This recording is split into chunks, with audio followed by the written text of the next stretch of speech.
There, guys, so today we have another review, and this is a new beer from Evil Twin. This is Evil Twin Brewing's Imperial Simcoe Slacker. So this is a double IPA brewed with Simcoe, 7.5%.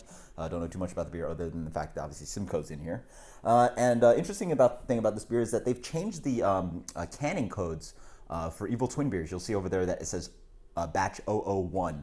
And yeah, there's no canning code anymore. And this is the part where I get into a 10-minute rant about bottle dating. Just kidding. Shout out to OG Greg's beer reviews for those good old rants, but yeah, I'm not getting into that. But yeah, basically you can't find the code or the bottle canning date unless you reach out to 12%, which distributes this beer in New York, or reach out to Evil Twin. I don't know why they've changed it. It's still being this beer and a bunch of other Evil Twin beers are still being brewed at Two Roads in Connecticut. So let's dig into this beer. The beer has a light haze on it. Comes in a kind of a medium gold color, a nice fluffy head. I got my awesome Taurus glass. Let's get the aroma on this. Yeah, it has a little bit of like this brightness of, not really fruitiness, it's more towards this grassiness, a little bit of like bright green pine, and a nice kind of bready sweetness to it too. Yeah, it smells pretty nice. Cheers.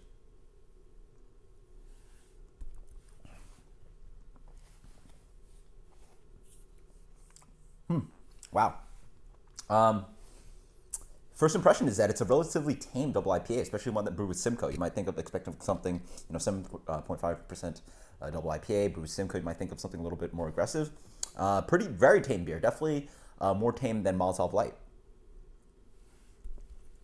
So, up front, really the big thing you're hit with is a nice kind of bready sweetness.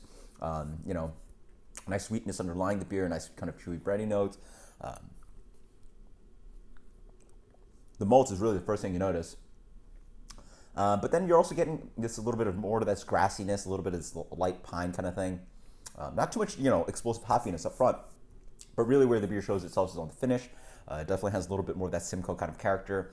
You're hit with a little bit of dank quality, but I'd say more of this kind of bitterness and lingering quality on the palate. More like herbaceous, a little bit of pine. So you really have to wait for the bready sweetness to subside. Not overly sweet, definitely not a West Coast style IPA, double IPA though. Has a little bit of that sweetness towards that style. Yeah, I would lean it towards something like a West Coast 2.0 kind of beer. And then, on that finish, you really wait, and then you get this lingering aftertaste of, again, herbaceous, almost leaning towards like this kind of like basil, Swiss chard, chivy kind of bitterness.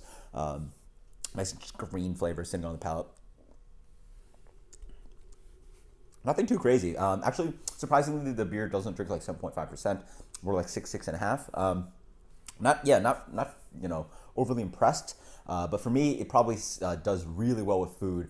Has a nice kind of malty backbone and has a nice bitterness on the finish. Doesn't really overwhelm the palate, and I think that pair very well with a lot of dishes. The other thing I would imagine it for is just if you want a sessionable 7.5% double IPA, I can imagine drinking a good volume of this and not sort of getting your palate too tired. It doesn't, explode with too many flavors. It just has a nice malty backbone to it without offering too much sweetness. The bitterness is medium to medium plus, not, overly overbearing. So really nice stuff, though not too crazy. As for rating, I'm liking the malt quality more and more as I drink it, but still wish it was a little bit more explosive with the hops. Let's go with an 86 on this one. Good stuff. So yeah, 86, it's all right. Evil Twin Brewing's Imperial Simcoe Slacker. Until next time, guys, cheers. Let me know what you think. Later.